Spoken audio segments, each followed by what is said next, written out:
Unidade. O assunto diante de nós é a unidade cristã. Já vimos como o corpo de Cristo deve ser manifesto sobre a terra. Não é Paulo quem diz aos cristãos: porque assim como o corpo é um e tem muitos membros, e todos os membros, sendo muitos, constituem um só corpo, assim também com respeito a Cristo. 1 Coríntios 12, versículo 12. Paulo não diz, assim é Cristo e seu povo. Ele simplesmente afirma, assim também com respeito a Cristo. Em outras palavras, a cabeça é Cristo, o corpo é Cristo, os membros são Cristo.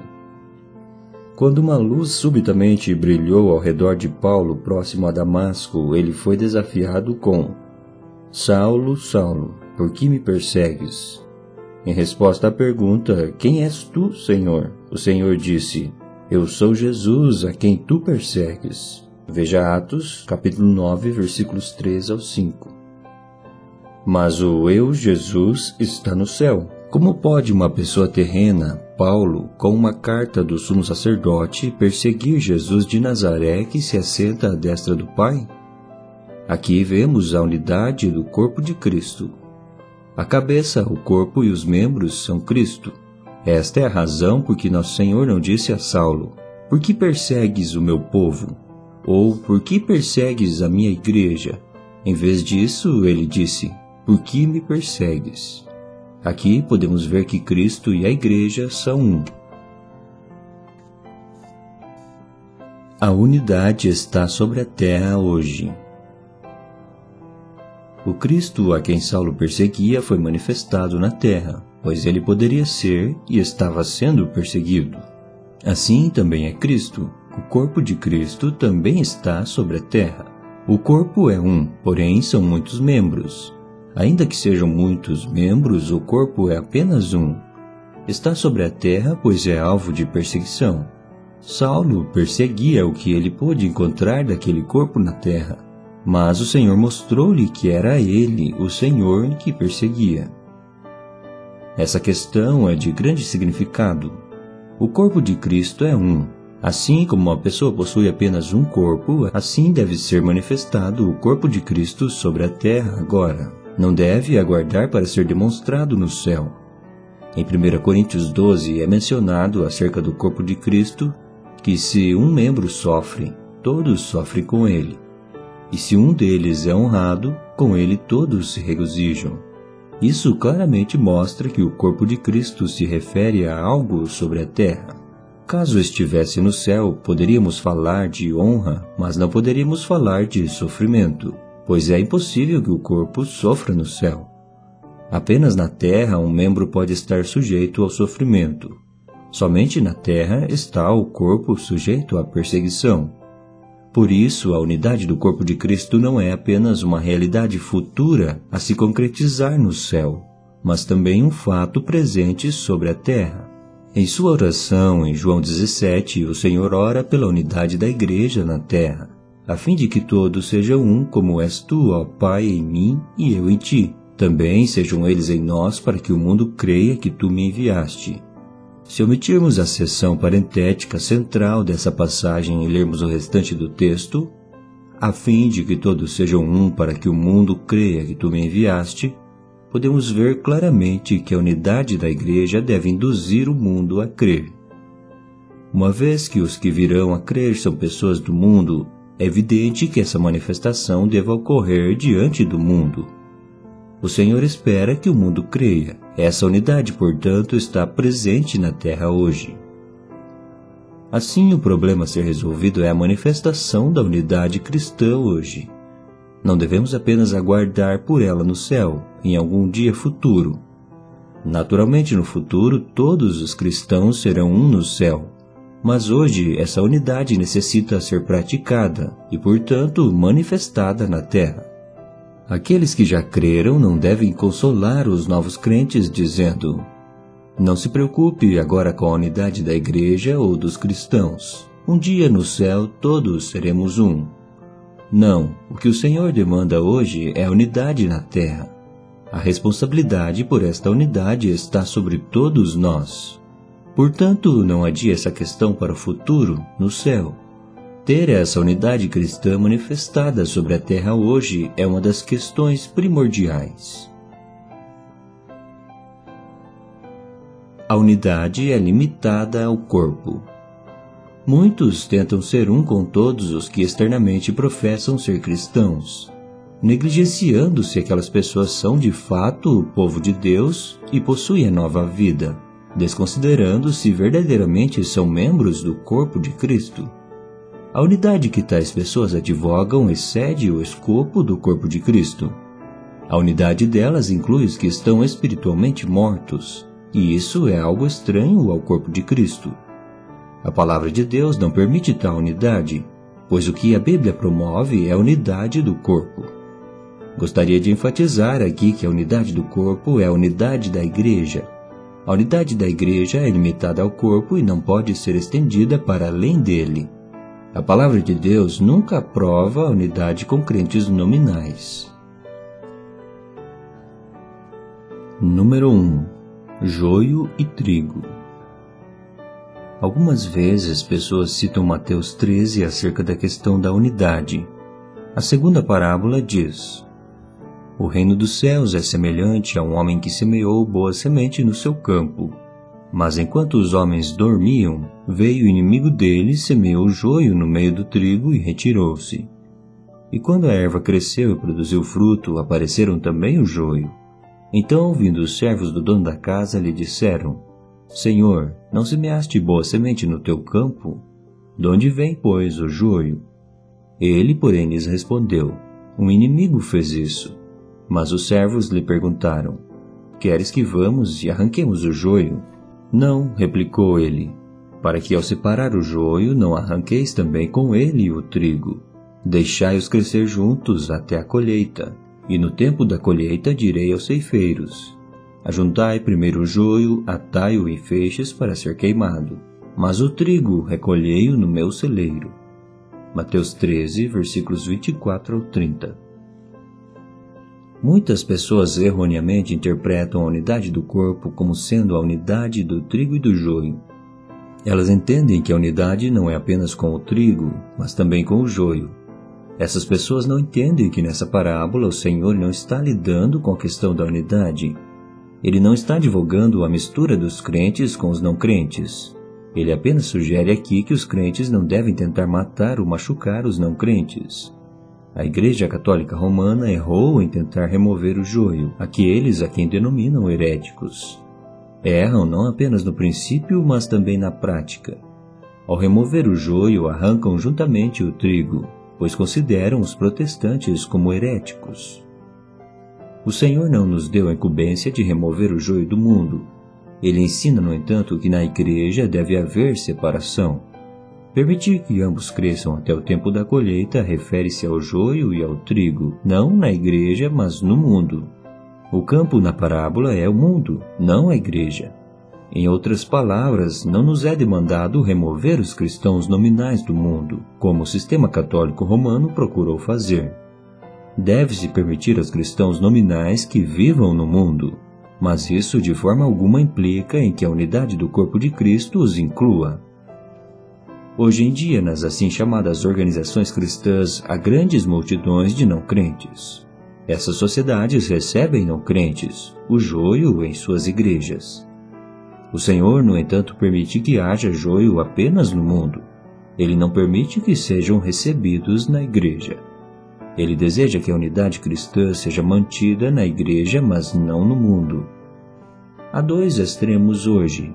Aqueles que, como o sistema católico romano, não permitem que o joio exista no mundo e preferem removê-lo, e aqueles que são como as sociedades que permitem que não crentes permaneçam em suas organizações. Nas igrejas nacionais, basta que alguém nasça naquele país ou seja descendente de nativos do país para que seja batizado e assim acolhido na igreja.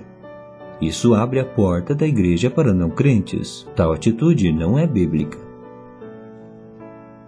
Mesmo John Wesley, ao esboçar a disciplina da igreja metodista, inseriu: todos que desejam escapar da ira vindoura podem se tornar metodistas.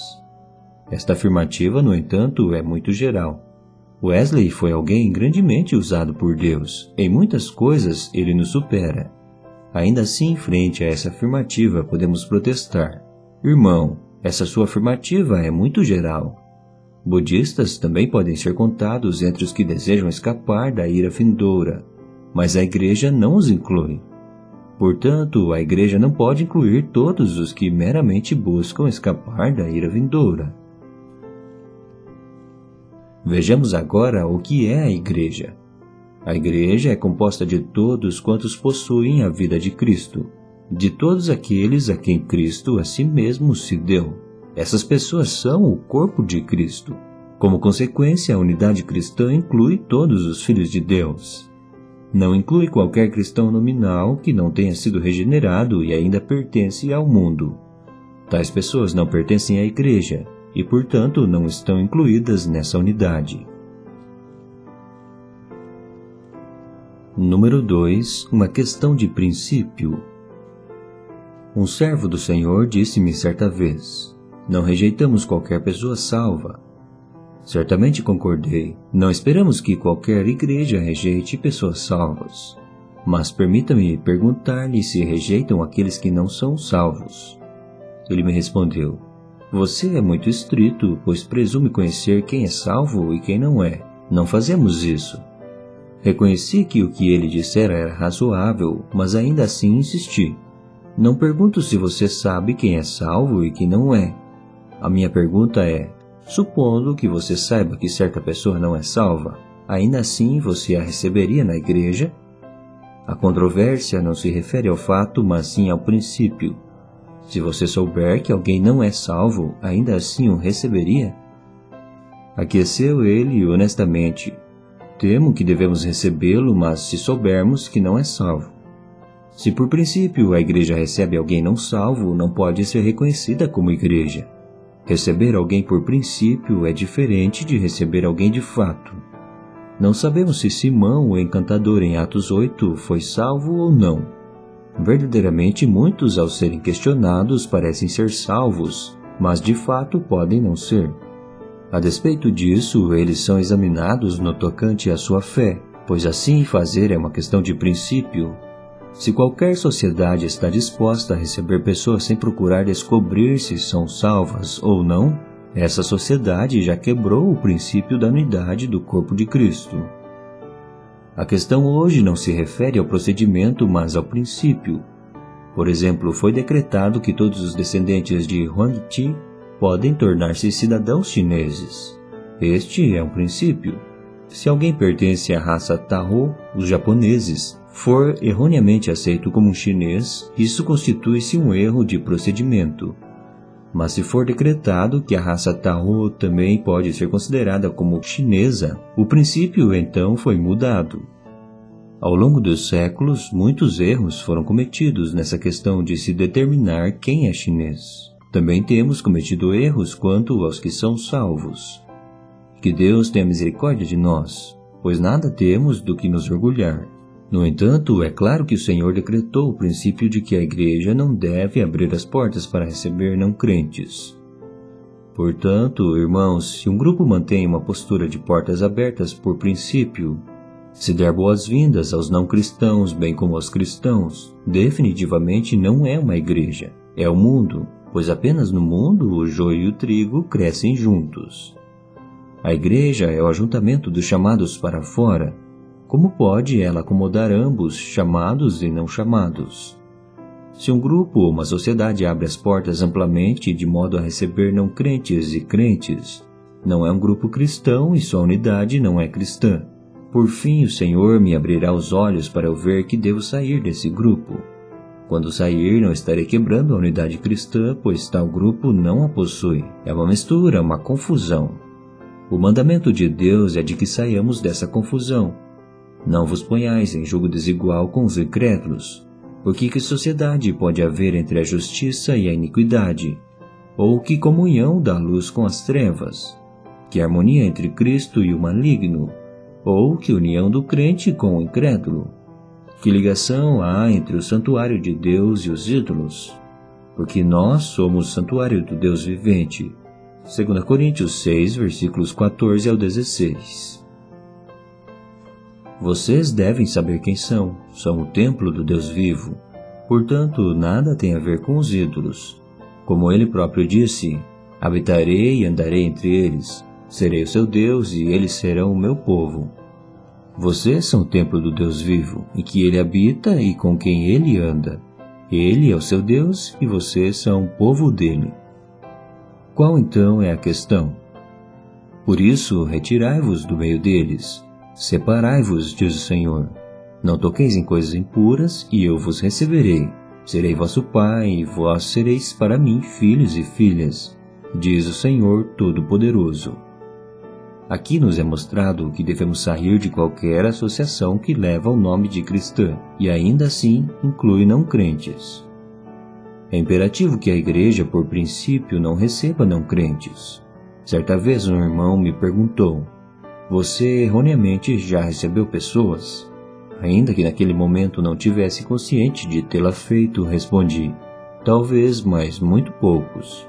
Qual é a diferença então entre vocês e nós? Questionou ele. Minha resposta foi, se qualquer não crente deseja estar entre nós, ele tem de vir à noite e pular o muro. Com vocês ele pode chegar ao meio-dia e entrar por o portão aberto. Não devemos nunca ser arrogantes ao ponto de pensar que somos infalíveis. Por engano podemos batizar as pessoas erradas e recebê-las, mas para tal elas devem entrar sorrateiramente, pois isso não está de acordo com o nosso princípio. Não estamos dizendo que não temos absolutamente nenhum erro em nossos procedimentos. Por certo, buscamos ser cuidadosos diante de Deus para não cometer erros. Mas quem erra intencionalmente, quem adota um princípio errado, não pode ser reconhecido como igreja. Os filhos de Deus não têm a obrigação de manter a unidade com tal grupo. Por não ser a unidade cristã, não precisamos preservá-la. Somos obrigados apenas a manter a unidade do trigo, não a unidade do trigo e do joio. Hoje, há muitas das assim chamadas igrejas que incluem tanto crentes como incrédulos. Elas desejam manter uma aparência exterior de unidade. Sabemos muito bem que tal unidade não merece ser preservada, pois somente irá minar a unidade real do corpo. A unidade inclui todo o corpo. A abrangência da unidade cristã é muito precisamente definida. Ela inclui todos os filhos de Deus. A medida do corpo de Cristo é a medida da unidade cristã. A comunhão cristã é tão abrangente quanto o corpo de Cristo. Desejamos chamar a atenção de todos os irmãos e irmãs para este ponto. Deus deseja que seus filhos sejam um no Espírito Santo. Deus não diz que qualquer unidade é suficiente. Ele insiste em que a unidade deve ser no Espírito Santo. Somente isso é chamado de unidade cristã. É uma unidade em Cristo. Para manter a unidade cristã, devemos mantê-la em Cristo, no corpo, na unidade do Espírito Santo. Portanto, o alcance da unidade cristã é tão inclusivo como o corpo. Número 1. Divisão. Há hoje muita falta de entendimento sobre unidade. Erroneamente, muitos assumem que enquanto houver unidade, o coração de Deus estará satisfeito. Se a unidade não for circunscrita pelo corpo de Cristo, não merece ser mantida. Manter uma unidade que é menor que o corpo de Cristo é fazer o que as Escrituras chamam de divisão. Deus deseja que mantenhamos a unidade do Espírito Santo. O seu alcance é o corpo de Cristo. Alguns cristãos entendem que o batismo deve ser por imersão. Isso está de acordo com a Bíblia. Certamente não há erro nessa afirmação. Entretanto, tais cristãos algumas vezes adotam uma regra de não receber quem não tenha sido batizado por imersão, mesmo que sejam filhos de Deus e pertença a Deus. Portanto, fazem de um ensinamento a base para a unidade deles. Isso não é unidade do Espírito Santo porque cria um grupo menor do que o corpo. Suponha que um irmão tenha permanecido com um determinado grupo por algum tempo. Ele verdadeiramente teve ali boa comunhão e recebeu muita ajuda espiritual. Mas um dia o Senhor abre seus olhos e ele percebe que aquele grupo não pode ser reconhecido como igreja, porque recebe somente os que foram batizados por imersão, rejeitando os demais filhos de Deus. Tendo recebido essa luz, tal irmão deixa o grupo. Após algum tempo, outro irmão o exorta, dizendo: somos todos cristãos, somos todos filhos de Deus, somos todos irmãos. Deus, na sua palavra, nos dá o mandamento de amarmos uns aos outros. Portanto, você não pode nos deixar. Se nos deixar, você estará pecando contra a unidade. Se sair, você estará dividindo o povo de Deus. Você se tornará um sectarista. Tendo ouvido isto, aquele irmão toma a Bíblia e lê e relê o Novo Testamento. Ele descobre que o povo de Deus deve verdadeiramente ser um. Ele conclui então que não deve sair. Irmãos, vocês detectam algo errado nessa conclusão? O erro é muito evidente. Quando as pessoas insistem que não deve haver divisão, é necessário primeiramente saber o que é divisão. Divisão significa dividir o corpo ou dividir-se do corpo. No capítulo 12 de 1 Coríntios lemos sobre a cisão no corpo. Isso refere-se apenas à divisão no corpo, não à divisão em qualquer outro grupo que não seja o corpo, pois qualquer outro grupo além do corpo é em si mesmo uma divisão.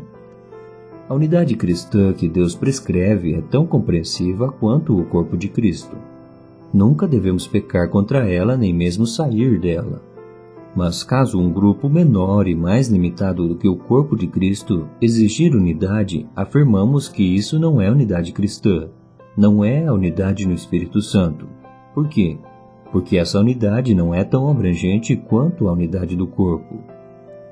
Novos crentes devem estar conscientes de que não estarão violando ou destruindo a unidade cristã, se o grupo ou organização do qual saem for menor do que a unidade. Número 2. Deixar a divisão. Prossigamos. Qualquer grupo que seja menor em alcance do que o corpo de Cristo não deve ser preservado. Ao contrário, devemos sair da unidade dele, pois qualquer filho de Deus que procurar manter uma unidade que seja menor do que o corpo de Cristo, infringe a verdadeira unidade de Cristo. Havia contendas na igreja em Corinto, pois alguns diziam que eram de Paulo, outros de Apolo, outros de Cefa e outros ainda de Cristo. Paulo reagiu de maneira mais violenta contra aqueles que assim falavam. Ele os confrontava dizendo: a vosso respeito, meus irmãos, fui informado pelos da casa de Cloe de que há contendas entre vós. Refiro-me ao fato de cada um de vós dizer: eu sou de Paulo, e eu de Apolo, e eu de Cefas, e eu de Cristo. Acaso Cristo está dividido? Foi Paulo crucificado em favor de vós? Ou fostes, porventura, batizados em nome de Paulo? Porquanto, havendo entre vós ciúmes e contendas, não é assim que sois carnais e andais segundo o homem? 1 Coríntios 1, versículos 11 ao 13. Suponha que houvesse em Corinto alguns irmãos chamados Marcos, Estevão e Filipe, e que certo dia Filipe se levantasse e dissesse: sentimos que o servo de Deus, Paulo, tem sido usado por Deus de maneira especial, que devemos prestar maior atenção aos seus ensinamentos. Nós o temos ouvido pregar, temos lido suas cartas e todos temos sido muito ajudados por ele. Verdadeiramente, nossa comunhão no Senhor tem sido muito doce. Recentemente, entretanto, percebo que não temos feito a coisa certa, pois há centenas de cristãos hoje em Corinto, e somos apenas umas poucas dezenas. Temos de nos reunir com os demais irmãos e termos comunhão com eles. Suponha então que Marcos, Estevão e os demais irmãos se levantassem e refutassem a Filipe, dizendo: isso é pecado. Quando o Senhor Jesus esteve na terra, ele orou ao Pai para que todos sejamos um. O Senhor Jesus deseja que sejamos um, e ainda assim você está pensando em sair? Você pretende prosseguir em uma direção diferente. Você não está conosco. Você não glorifica a Deus. Se você não for um conosco, como pode o mundo ver que somos um e assim crer no Senhor? Você estará pecando se sair do nosso meio. Você é sectarista. Irmãos, o que é isso? Não é o mesmo que muitos estão dizendo hoje? Eles mesmos já estão divididos porque declaram: eu sou de Paulo, eu sou de Apolo, eu sou de Cefas e eu de Cristo. E ainda assim exortam aqueles que desejam sair do meio deles a manter a unidade cristã. Mas a unidade deles não é tão compreensiva quanto o corpo de Cristo. A unidade deles é apenas tão ampla quanto os que pertencem a Paulo. Manter essa unidade é menor do que o corpo de Cristo, e é em si mesmo uma divisão. O simples fato de afirmar sou de Paulo demonstra um espírito de divisão. Que o Senhor abra nossos olhos para vermos que somos um e que seitas são divisão. Em 1934 já havia 1.500 denominações bem organizadas. Todas essas denominações a si mesmo chamavam-se igrejas. No entanto, todas reduziram a abrangência do corpo de Cristo. Hoje, muitos irmãos e irmãs desejariam retornar ao alcance pleno do corpo de Cristo para ter a comunhão do corpo, mas são acusados de destruir a unidade. Somente quando a suposta unidade das seitas for eliminada é que poderá haver um retorno à unidade abrangente. A unidade cristã é tão inclusiva quanto o corpo de Cristo. No entanto, exclui tudo aquilo que não for do corpo. Toda unidade que for menor que o corpo não pode ser reconhecida como unidade cristã. Quanto mais mantivermos a unidade manufaturada pelo homem, mais sectarista nos tornamos. Precisamos sair dessas pequenas unidades antes de poder entrar na unidade mais ampla. Precisamos deixar a pequena unidade para poder entrar naquela que é totalmente inclusiva. Nunca suponha que apenas unidade é suficiente. A pergunta que deve ser feita é: que tipo de unidade é essa? Não é qualquer tipo de unidade que conta, tem que ser a unidade do corpo. Qualquer unidade menor que a unidade do corpo é inaceitável para os cristãos, pois é divisão e Deus a repudia. Número 3. O significado de seita. A palavra grega hereses, traduzida como seita, partido ou heresia, é utilizada 9 vezes na Bíblia. 6 vezes em Atos, onde invariavelmente é traduzida como seita, como a seita dos saduceus ou dos nazarenos, e 3 vezes nas epístolas. Consideremos mais cuidadosamente essas 3 instâncias nas epístolas. A primeira menção nas epístolas está em 1 Coríntios 11, versículo 19. Porque até mesmo importa que haja partido entre vós, para que também os aprovados se tornem conhecidos em vosso meio. Quando os cristãos coríntios se reuniam, haviam divisões ou facções. O que é uma facção? É algo que somente pode ser encontrado na igreja. Em Corinto havia uma igreja. Todos aqueles cristãos pertenciam à igreja em Corinto. Mas chegou o dia em que alguns deles disseram que eram de Paulo, outros de Apolo, outros de Cefa e outros de Cristo. Não era má apenas a maneira como disseram aquilo, mas suas atitudes também eram impróprias. Conflitos e invejas eram intensos, ao passo que o amor de Cristo estava ausente. Quando se reuniam, reuniam-se em partidos. Isso é sectarismo. Uma acusação de ser sectarista somente pode ser feita na igreja. Fora da igreja, esse tipo de acusação não seria possível, pois não se pode cometer tal pecado em nenhum outro lugar. Por exemplo, uma pessoa somente pode cometer o pecado de rebelião contra um governo legítimo. Se não há governo legítimo, não se pode cometer o crime de rebelião. Quando um governo e um indivíduo estão em desacordo, isso se constitui em rebelião. Mas quando não há governo legalmente constituído, não se pode ter alguém reconhecidamente rebelde. Da mesma maneira, sectarismo somente pode ser cometido no contexto da igreja e é reprovado por Deus. A segunda menção é: ora, as obras da carne são conhecidas e são prostituição, impureza, lascívia, idolatria, feitiçarias, inimizades, porfias, ciúmes, iras, discórdias, dissensões, facções. Gálatas 5, versículos 19 ao 20. O que é um partido, seita ou facção? É uma obra da carne. Paulo fala aos Gálatas e aos Coríntios, como também a nós, que o sectarismo é não apenas não espiritual, como também é carnal. Ele faz uma lista das obras da carne, na qual menciona fornicação, impureza, lascívia, idolatria, feitiçaria, inimizades, contendas, invejas e também facções, ou partidos e seitas. A resposta à pergunta: é permitido a um cristão cometer fornicação? É invariavelmente não.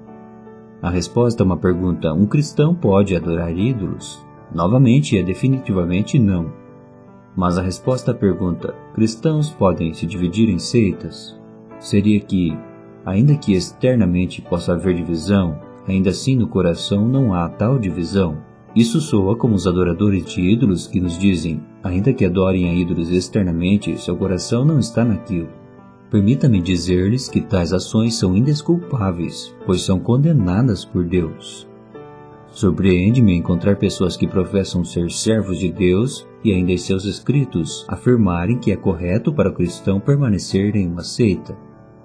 E se um servo de Deus escrevesse um livro aprovando a adoração cristã de ídolos? E se ele escrevesse aprovando fornicação, lascívia, inveja ou ira? Sem dúvida você julgaria que tal pessoa não é um servo de Deus. Mas quando alguém escreve que cristãos podem estar divididos em seitas, por que você não julga como o Senhor julga? Lembre-se, por favor, de que não temos a liberdade de escolher entre as obras da carne. Seitas são tão manifestamente obra da carne como são idolatria, fornicação, ira e feitiçaria. Todas fazem parte daquela lista de coisas condenadas.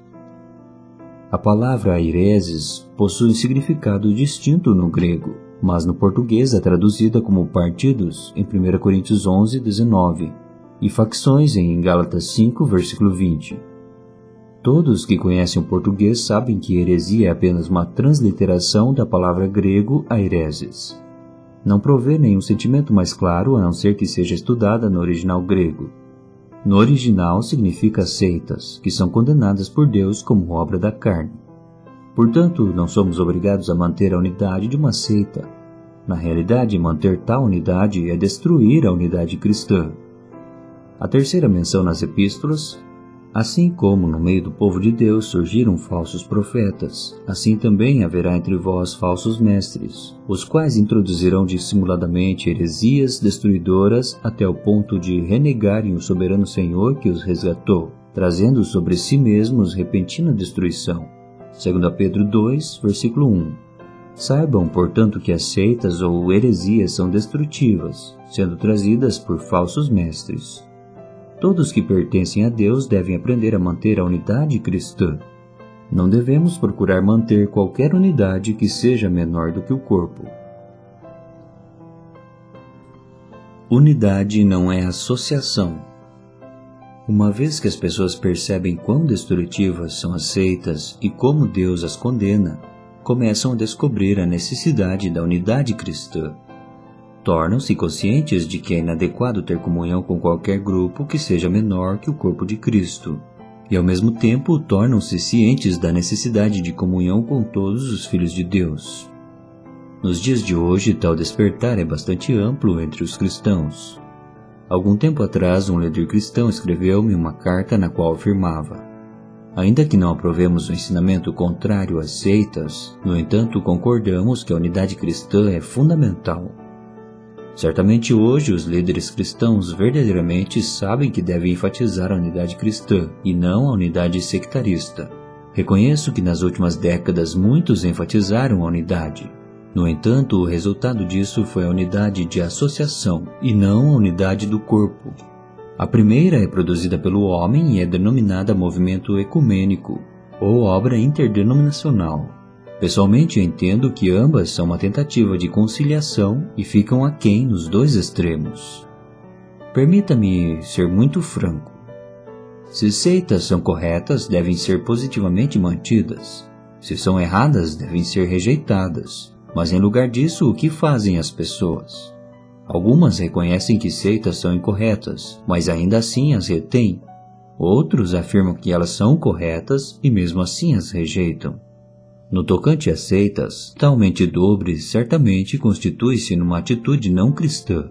Uma vez que sabemos que o Senhor deseja a comunhão do corpo, devemos rejeitar tudo que não seja a comunhão do corpo de Cristo. Os que devem ser mais temidos são os que adotam o caminho conciliatório. Prontamente admitem que seitas são erradas, entretanto não têm coragem de rejeitá-las. Pelo contrário, tentam reformá-las. Reconhecem que as denominações não fazem parte das Escrituras. Mesmo assim, procuram organizar uma associação de denominações. Não sabem onde se fundamentam. Um cristão não deve possuir mente dobre. Deve ser sim, sim ou não, não. Qualquer posição que envolva concessão ou acomodação deve ser rejeitada. A abrangência da unidade, conforme já mencionamos, não deve ser nem mais ampla do que o corpo, permitindo dessa forma que o joio seja incluído, nem mais restrita do que o corpo pela divisão em seitas ou em grupos especiais. Porém, aqueles que adotam o caminho conciliatório trazem outra possibilidade. O alcance da unidade pode ser tão amplo quanto o corpo de Cristo, e ainda assim podem existir inúmeros quadrados separados, como num tabuleiro de xadrez. Isso é uma associação e não uma união ou unidade. Caso fosse necessário que a igreja possuísse seitas, certamente Deus teria proposto isso em sua palavra. Mas a Bíblia nos diz apenas que a igreja é um corpo e que o corpo é um, no qual todos os membros estão bem ajustados. Onde está o fundamento para uma associação de seitas na palavra de Deus? A Bíblia afirma que o corpo é composto de membros. Em outras palavras, o membro é a unidade do corpo. Hoje, aqueles que apoiam as associações veem o corpo de Cristo, mas ainda assim não estão dispostos a pagar o preço de ter a comunhão do corpo.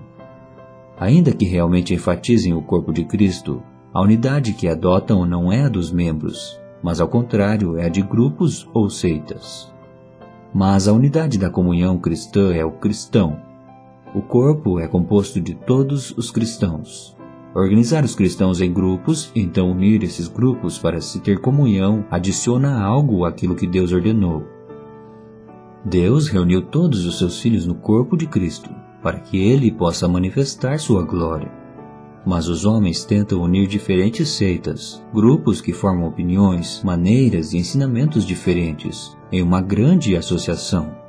Primeiramente dividem segundo critérios humanos e posteriormente se unem segundo o critério de Deus. Parecem agradar a Deus e aos homens. Mantêm as seitas carnais e simultaneamente buscam alcançar a unidade cristã. Essa é a mentalidade por trás da formação de associações. Protestamos enfaticamente que isso é senão dar lugar à carne. O Senhor nos mostrou claramente que partidos ou seitas são obras da carne. Uma vez que o corpo foi dividido em seitas, não pode ser novamente reintegrado ajuntando-se essas seitas. Fazer isso cria uma associação, não um corpo. Seria possível cortar um homem em partes e então formá-lo novamente reunindo as partes cortadas? Não, pois não há mais vida. Da mesma maneira, é tolice e absurdo dividir o corpo de Cristo em centenas de seitas para depois uni-las novamente. Não se obterá um corpo, apenas uma associação. Estejamos cientes diante de Deus de que não devemos dividir o corpo de Cristo em seitas. Isto sabemos. Há cada membro, cada cristão individual, e há o corpo, a união de todos os membros sem exceção, mas não existe outra composição intermediária. O movimento ecumênico atual não produzirá o corpo de Cristo, produzirá sim uma associação gigantesca. Uma organização humana produto de uma consciência culpada. A unidade precisa ser preservada. Como então devemos manter a unidade? Devemos rejeitar qualquer organização que inclua incrédulos, pois isso não é a igreja. Devemos abandonar todas as seitas porque dividem o corpo de Cristo. Devemos também repudiar todas as associações de seitas porque isso é obra da carne. Se deve haver uma igreja em uma localidade, seu alcance deve ser tão abrangente quanto o corpo de Cristo. Deve incluir todos os filhos de Deus naquela localidade, nem mais nem menos. Desejar ou não tomar essa posição é responsabilidade do povo de Deus, mas os que desejam seguir o Senhor devem ser fiéis, devem assumir essa posição não sectarista.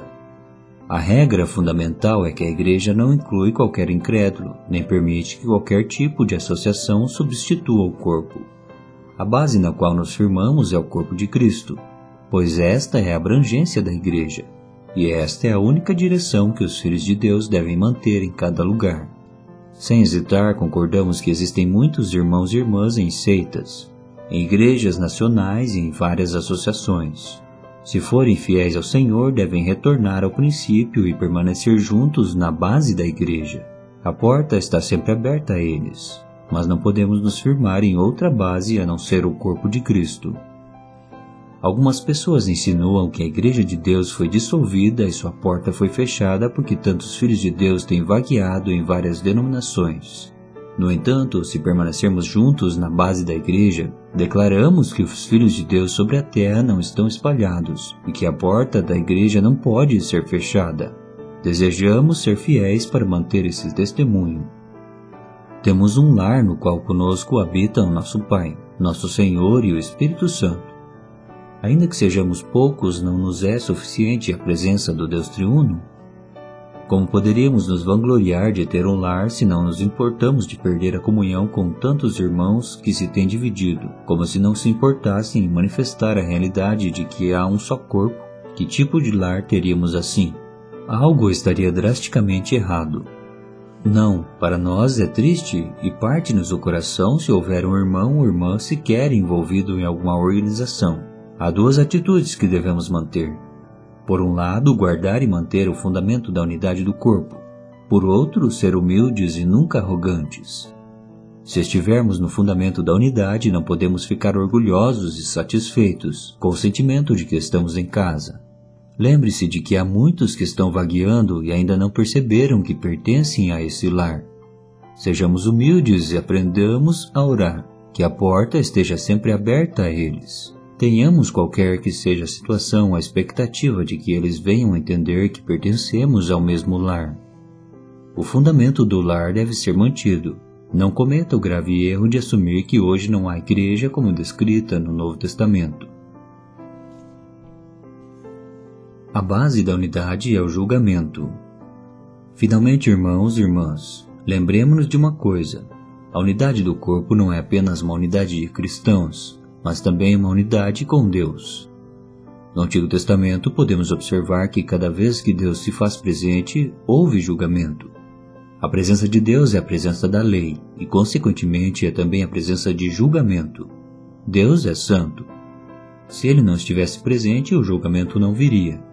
Mas para manter a unidade dos cristãos, devemos manter a presença de Deus. A presença de Deus traz lei e julgamento. Tão logo algo não esteja correto, Deus o julga. Sem a presença de Deus, tudo pode ser tolerado. Com a presença de Deus, nenhum pecado pode ficar sem ser julgado. Se uma igreja tolera o pecado, nunca poderá manter a unidade.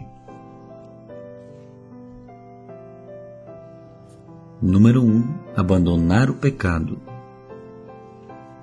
Muitos irmãos e irmãs veem qual é a base para a unidade. É muito elementar. A unidade está baseada no abandono do pecado. Os filhos de Deus estão hoje divididos devido a muitos pecados. Onde houver o pecado e o mal, haverá tendência de existir separação. O erro básico é assumir a paciência e compreensão com base da unidade. Não, a Bíblia nunca advoga a paciência ou compreensão como base da unidade. Ao contrário, afirma que a unidade baseia-se no abandono do pecado. Se alguém deseja ter comunhão com Deus, precisa andar na luz. Se, porém, andarmos na luz como Ele está na luz, mantemos comunhão uns com os outros, e o sangue de Jesus, seu Filho, nos purifica de todo o pecado. 1 João 1, versículo 7. Portanto, podemos dizer que a comunhão é a base da unidade, e que a comunhão está baseada em tratar e abandonar o pecado. Se estivermos todos na luz de Deus, temos comunhão uns com os outros, de outra maneira não há como termos comunhão. Por isso, retirai-vos do meio deles, separai-vos, diz o Senhor. Não toqueis em coisas impuras, e eu vos receberei. Serei vosso Deus, e vós sereis para mim filhos e filhas, diz o Senhor Todo-Poderoso. 2 Coríntios 6, versículos 17 ao 18. Deus fundamenta sua comunhão conosco no sairmos e sermos separados. Nunca perca a comunhão com Deus para ganhar a afeição dos homens. Essa é uma causa de inúmeras derrotas. Número 2. Pagar o preço. Para se tornar um vaso de honra diante de Deus, é necessário purificar-se a si mesmo do vaso de desonra. Que cada um que tem o nome do Senhor aparte-se da injustiça. Se um homem se purifica, será um vaso de honra. Como vaso de honra, ele pode buscar a justiça, fé, honra e paz com aqueles que buscam o Senhor com o coração puro. Somente foram qualificados para serem levitas aqueles que desembainharam suas espadas e determinaram no coração permanecer do lado do Senhor e matar os próprios irmãos. Êxodo 32, versículos 25 ao 29. Um preço tem de ser pago para manter-se ao alcance da unidade. Não suponha que a unidade pode ser obtida demonstrando-se mais amor e mais compreensão. Não existe tal possibilidade, pois a base da unidade é abandonar o pecado. Tudo aquilo que peca contra a unidade dos cristãos deve ser lançado fora. Hoje os cristãos ainda não são um, não porque seu amor seja inadequado, mas porque seus pecados não foram totalmente tratados. Não faltam hoje paciência e afeição humanas, mas que valor tem? Deus tem aberto os olhos a alguns para verem o corpo e a abrangência da igreja. Logo que foram cativos pela unidade dos cristãos e se desembaraçaram da escravidão da afeição humana, foram naturalmente libertados para prosseguir e seguir o Senhor. Não recrimine esses que saíram. Ao contrário, condene-se por não ter um coração com foco único e pela falta de comprometimento em prosseguir. Aqueles vêm por estar dispostos a abandonar o pecado e a injustiça, por estarem dispostos a se afastar de tudo o que traz desonra, por estarem desejosos de negar as próprias afeições naturais e estarem prontos a permanecer na base do corpo. Tais irmãos não estão procurando cercar outros de afeição humana nem pregar-lhes a unidade. Hoje, os que estiverem desejosos de pagar o preço de abandonar a injustiça e de sacrificar o amor e a afeição dos homens, também verão o corpo de Cristo e naturalmente serão um com os demais irmãos. Número 3. Obedecer a Deus. Quanta injustiça e quanto pecado e ofensa têm sido cometidos contra o corpo de Cristo. Permita-me dizer-lhes que se alguém é obediente e fiel ao Senhor, pode ser um com aqueles que amam ao Senhor. Mas se desejar manter outro tipo de unidade, será contaminado com o mesmo tipo de pecado e injustiça que outros possuem. Muitos reclamam que falta compreensão, amor e paciência àqueles que saem. O fato é que aqueles que não saem é que na realidade faltam paciência, amor e obediência. Não é que o coração dos que saem esteja endurecido, mas sim o coração dos que permanecem é que é menos resoluto. Se todos os irmãos se levantassem para julgar o pecado, a comunhão entre os cristãos seria uma realidade. Se obedecessem a Deus, todos veriam o que é a unidade do corpo. Carne, seita e divisão seriam naturalmente lançadas fora e todos os filhos de Deus seriam um. Portanto, a base da unidade não está em tolerar o pecado, mas sim em julgá-lo. Não existe a menor possibilidade de unidade entre os que julgam e os que não julgam. Qualquer um que deseja buscar unidade com os filhos de Deus precisa julgar o pecado juntamente com todos os filhos de Deus. Poderia porventura haver unidade se alguns julgam o pecado e outros não? Mas é correto julgar o pecado. Aquele que julga o pecado é um com todos os que julgam o pecado. Seja Deus misericordioso para aquele que não julga o pecado, para que também possa levantar-se e julgar. Unidade somente é possível fora de organizações, métodos, seitas e associações. Somente o corpo de Cristo é a abrangência da unidade dos filhos de Deus.